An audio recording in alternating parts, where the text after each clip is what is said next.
Okay, we are bringing our next speaker, Nemanja Nikodijevic. He will tell us about the simplest Bitcoin hardware wallet. Welcome.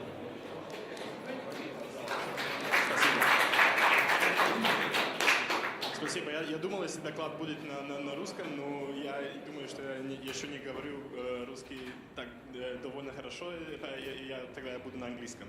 Дальше, если у вас будут какие-то вопросы на русском, можно спрашивать поздно. So, let's switch to English. So, about hardware wallets, of course, everyone is talking about blockchain, about bitcoins, about the new emerging disrupting technology.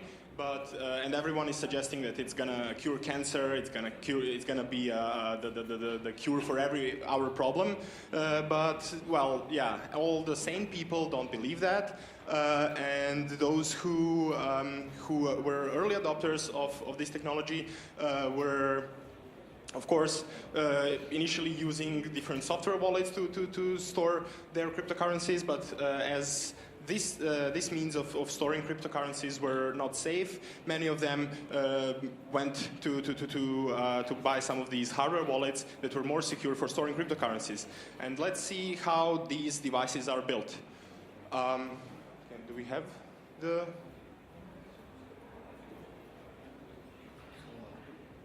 Let's see. So you all know probably about Trezor and Ledger, two biggest ones. Okay, then I'm gonna. I guess yeah, I didn't set it to mirroring, so I'm gonna have to look at this screen. Anyway. Let's see how these current hardware wallets are built. So Trezor and its ripoff KeepKey use just one simple solution with one microcontroller that talks to OLED and that talks via USB to the computer. And this microcontroller is just a normal off-the-shelf microcontroller that doesn't have any hardware acceleration it doesn't have any true random number generator, any hardware acceleration for the elliptic curve that one would need for Bitcoins. Or for SHA-256, but since it's really simple, it can be completely, and it is completely open source, and that makes it really cool for people who are afraid that someone's gonna hide something in closed source code, or that everything should be people who believe in open source, people from the open source community. Whereas Ledger, for example, it's built around the secure, it's built around also a non-secure MCU that talks via USB and also to the OLED, but it has also a secure coprocessor that is used for storing private keys, and it is meant to be as a more secure option for hardware wallets. We're going to see on the next slide why it wasn't, but it has hardware acceleration for that microcontroller is unfortunately under an NDA, so we cannot see the whole source code for Ledger, unfortunately, but at least we can see everything related to the communication to the PC and to the communication to the OLED and communication to this other secure microcontroller. How the signing is done, we cannot see that code, unfortunately. And there is a third solution that is out there that is really interesting. Instead of using secure microcontroller, using secure element. So last time I checked, this was, in fact, NDA was not required anymore for this secure element, but a couple of months ago, when I was started thinking about this topic, it was unfortunately still under NDA, so I left it like this, because when it was released, you couldn't find all the documentation for this secure element. But this secure element, from all the things that one would need for a secure hardware wallet, it doesn't have acceleration it doesn't have true random number generator, it only has acceleration for SHA-256 operation, it has, maybe the name might fool you, ECC, but it has it supports elliptic curve operations in hardware, but only for P256 elliptic curve. So we can forget about using it for the Bitcoin curve, the Koblitz curve, SEC P256K1. So, but it can be completely open sourced. On the other hand, the solution that I built this summer, like for over 3 months, as a sample project, as proof of concept, I wanted to see, is it the only way to solve this problem? So I thought having a USB running on the microcontroller where one would store, having a USB stack running on a microcontroller where one would store their cryptocurrencies and sign their cryptocurrencies. Like, if you find a bug in the firmware, which is like huge, usually drivers for USB device, then the complete security would be completely, the whole security ideas would fall apart. So I found an interesting microcontroller, which is when I looked into microcontrollers, the only one for which I didn't need an NDA and that had hardware acceleration for all the 3 basic ingredients for signing, for hardware signing Bitcoin transactions. And thus it can be fully open sourced. And on the board, I talk via serial, via UART to another microcontroller that is used for also programming it. So I'm using just off-the-shelf board for this microcontroller. And the communication microcontroller, which is with a concept like this, let's see how it measures, it compares regarding the threat model to other solutions that are already on the market. So in the normal scenario, people use hardware wallets because they don't trust software, and your computer can be hacked. We assume from the point of view that your computer is already hacked. That's why people are migrating to these solutions. And as you can see, if there is a bug in your USB stack, then one might be able to access and control the other microcontroller that is also controlling your OLED, and it can show you that you're signing this transaction, whereas it would actually sign some other transaction. And in fact, there were some buffer overflows and that were inside the USB stack for the Trezor code that were patched, and they have really nice blog where they talk about all of their vulnerabilities and how they fix them. Well, if we have a secure MCU in the setup like Ledger, well, I think this guy who broke their security model was just like 16 years old, guy from the UK, which did a really, really amazing job. So, in fact, what they do, they have the setup like this, and the secure MCU is not just signing transactions, but it's also verifying the firmware running on the main MCU.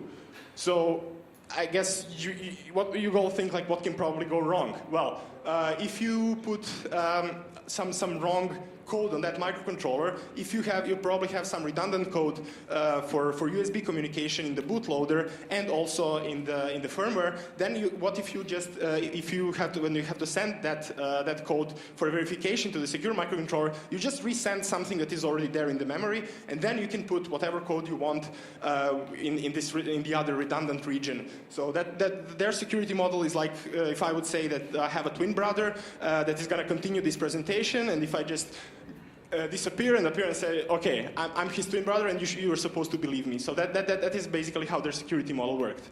But apparently they fixed that. I didn't check the details, but it was already it already looked bad enough for me that there must have been some simple solution. So if someone gains control of the OLED, then we see this is the screen from Trezor, from one of the blog posts about their security. And this is, if we have a threat model like this, where we have a communication microcontroller that can be, even if that gets hacked, we completely shut down any possibility. We shrink the door for possible vulnerabilities on the other microcontroller. And what is really cool is that this communication microcontroller can also use all other, can be also used, for example, for Bluetooth, for Wi-Fi, for whatever. And usually these stacks are closed source, so you don't have many open softwares. Like you usually have a library that does something like software device or something for Bluetooth Low Energy. And if you don't have control over that, would you really trust that microcontroller to also sign your transaction and store your keys? Well, not really. I wouldn't, at least. That's why this solution, even under these conditions, even under the assumption that whatever USB stack is running on it, and if this microcontroller gets exposed, this will maintain its security. So let's look at library dependencies of these projects. So Trezor and Ledger don't share, and even though they share the same hardware platform, they don't share any of the libraries. And this is just what these boxes mean. So the color-coded, the white boxes are open source parts of code, and the orange boxes are third-party libraries. So this is just the code that was taken from some other open source projects and just bundled with the rest of the source code. And you can see these dark boxes there. These are hidden parts of Ledger code that we are unfortunately unable to completely see because of the NDA for the secure microcontroller. And there comes the sidecar of Trezor, KeepKey, which basically reused all the basic libraries, and they just wrote their own firmware and bootloader part. And Coldcard that uses code from all of them. It combines all the software stacks. So let's see how they compare in the code size. So I cloned all of their open source projects in a directory, and then looked for the length of all the C and H files in their repositories, in their firmware and libraries. So Coldcard has 2.5 million, which is like just not everything is used, but since they, if you look at the previous slide, they use MicroPython because of that, it's just code size grows because there is support for, MicroPython includes support for all the different microcontrollers. But then comes the Ledger, so only the open source part is like around 340,000 lines of code. And Trezor and KeepKey, they have, as expected, like around the same number of lines of code. And the solution that I came up with this summer, because I definitely, apart from my work, I didn't have enough time to write 122 lines of code. So I could only squeeze it into 4,000 lines of code. And that is because I was using basically hardware acceleration for everything. So I didn't have to use like bunch of libraries that other people wrote for many things. And out of these 4,000 lines of code, only around 2,000 is the actual meat. The rest is just a font for the OLED, for the display, and license headers, of course, majority, because I had to put them in every file. So you can find that on GitLab under this link, and let's see how this code is layered. So of course, the basic layer, all the core drivers, I try to keep them as simple as possible. So I didn't take any of the libraries that were already there for the microcontroller, but I had a look into them, and I just simplified. I used fixed numbers, so I couldn't choose a lot like different speeds. I didn't leave that into the code, because this way the code can be much easier to audit, and it doesn't depend on many other libraries. And on the other hand, I even don't use the standard library. I compile it without even the standard library. So let's see how this maps to the hardware. So there is this UART side which talks 150 kilobaud link to the communication MCU, whatever that is. And then there is the other SPI bus that controls the OLED, which is fixed to 1 megahertz. And for that, I needed the SPI and GPIO modules. And on the other hand, these are the 3 modules that are used for hardware acceleration for signing Bitcoin transactions. And here it's color-coded. I don't know if you can easily see that this MMCAU is used for SHA-256 acceleration. This LTC is used for actually performing ECDSA. And I use true random number generator to generate a nonce. That easy. This is how it builds up. So I basically wrapped it around certain layers so that packets and packet receive, so that this, in case I want to port it at some time to another platform, I can just reuse this layer and just rewrite the whole bottom layer. So for sending these packets via UART, I have this simple structure with type length value and of course CRC, and there is also CRC hardware acceleration in this microcontroller, which is really cool. Then for the OLED, I have just simple commands for like clearing the OLED and writing one row of one string in one row. And for crypto, it's a bit complex, so I had to add lots of these functionalities, because there is also when you do crypto operations on 256-bit numbers, then you also need the big num library. These projects also use some big num libraries, but I tried to use it in hardware, to write the big num library myself that uses hardware to accelerate these operations. So I ended up with these functions, and I had the problem because I needed for base 58 for Bitcoin addresses. In order to have that conversion, I needed to divide 256-bit number by 58. And that was the tricky part. But what I came up with was that I could. There is a hardware acceleration for calculating multiplicative modulo inverse. So I basically calculated the multiplicative modulo inverse of the number that I used for dividing, and then I just deducted the remainder from the first number, and then I just multiply these two numbers. But in this setup, n has to be in this to work, n has to be a huge prime number. So because otherwise, it is not guaranteed that b is gonna have multiplicative inverse modulo. So what I did, I already had a huge prime number used for SecP256K1 curve, and I just reused that number for this calculation, and it worked.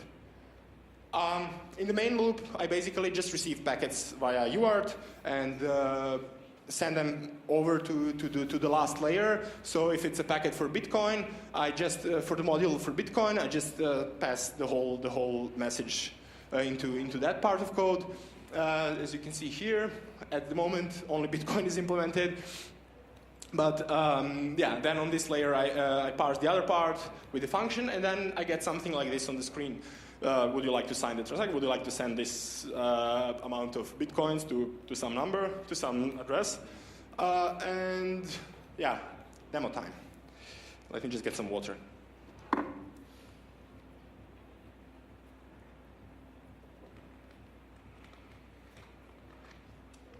Let's see this.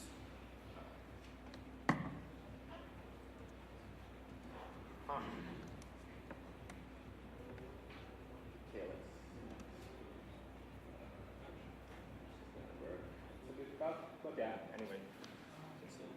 So if I get the address here, this is my address. Scroll, this is my address. These are some transactions that I have there. So can you speak in microphone, please? Yeah, it's a bit hard because I also have to control this. But never mind, I'll try. So I have to copy the address first. So let's make a demo transaction. I'm gonna just send from this account to that account just some random bitcoins to prove that this works. So let's scroll down. Let's create a new transaction. Let's send 10,000 Satoshi to that address. So now it's sending inputs and outputs to the screen, and now, I mean, you cannot see the screen, but here I have to confirm the transaction. And now it should show me, ask me if I want to submit the transaction, and let's do that. Let's say yes. So transaction is submitted. If we go to this link now, let's see if it's already visible. Blah, blah, blah. Yeah, unconfirmed transaction. So I managed to sign a transaction on this hardware, and it worked.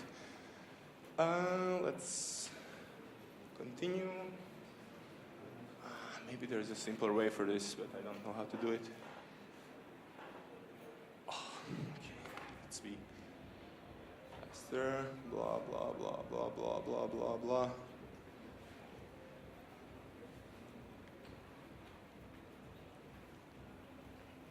Okay. Can it be even simpler? Yes. During preparation for this presentation, I found out that there is even another version, simpler version of this microcontroller that has Cortex M0 and almost the same peripherals. So, but one module that is used for ECDSA can also do SHA-256. So there is one module less. There is less code also for that. So then it looks the code stack would look like this. And can it also be more secure?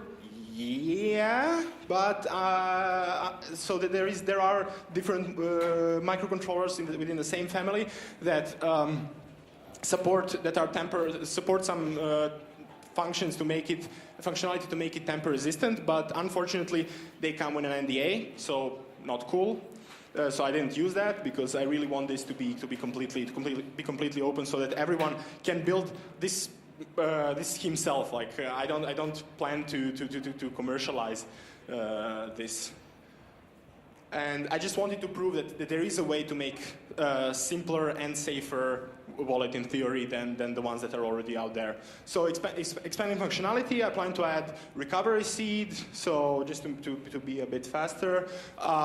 There is this child key derivation function that is defined within one of these Bitcoin implementation proposals. So what I need to add for this is SHA-512. Unfortunately, I will have to add it in software. So then I will probably just rely on some of these libraries that are already out there, but then still the code base will not grow that much.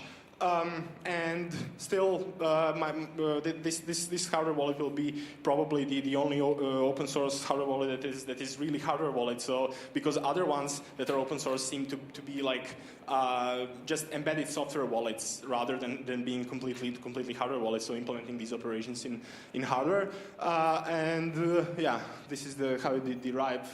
If you haven't seen this process already, how current Bitcoin wallets, cryptocurrency wallets derive addresses from one seed. You probably know this phrase that someone has to write down and write it in the metal and hide it in the boxes where they hide their socks, or like, to hide it somewhere where burglar will not be able to find it. Another functionality that I plan to add is the U2F. So I believe that within like 5 to 10 years, nobody's gonna use passwords anymore. Like people are just gonna use some of these two-factor authentication dongles to just register themselves to many of these services. So the way it works, it's a kind of standard protocol, that depends on two protocols, so client authenticator protocol and WebAuthn protocol. So WebAuthn is for communication between your main computer and whatever the service you want to connect to, and the client authenticator protocol is just defined protocol via USB or Bluetooth or NFC to the in this case communication microcontroller, which can be any of these, and then you can choose your flavor for the main microcontroller, ideally. Any questions? Thank you very much. Thank you very much for your interesting presentation. Yeah, we have questions. How do you store the keys in your wallet? They are just stored in flash. So you can, there is a way to protect the flash, but this was just a proof of concept. So I really didn't have time to bother to make them completely safe. In fact, there is still functionality in the code that I can read out the private key using this app. Okay. So I didn't go that deep to protect that.